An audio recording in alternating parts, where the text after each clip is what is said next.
ഭഗവാനെ, ഇന്ന് എൻ്റെ ഉള്ളിൽ എന്തോ ഒരു ഭാരം അനുഭവപ്പെടുന്നു. എൻ്റെ വളരെ അടുപ്പമുള്ളൊരാളുമായി എനിക്കൊരു പ്രയാസകരമായ സംഭാഷണം നടത്തേണ്ടി വന്നു. എന്നാൽ അത് ഞാൻ പ്രതീക്ഷിച്ച രീതിയിലല്ല നടന്നത്. കാര്യങ്ങൾ പരിഹരിക്കാൻ ശ്രമിക്കും തോറും തെറ്റിദ്ധാരണകളാണ് ഏറി വന്നത്. ഈ ബന്ധം ഇത്ര സങ്കീർണമാകുന്നത് എന്തുകൊണ്ടാണ്?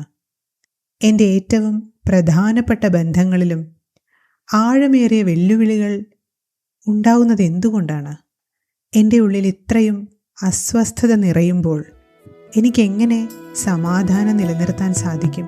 നീയല്ലാതെ ആരിന്നറിയാൻ ഉള്ളിൽ മൂളും പല്ലവികൾ, നിൻ വചനങ്ങൾ സാന്ത്വനമേകും മിഴിമേഘങ്ങൾ പൊഴിയുമ്പോൾ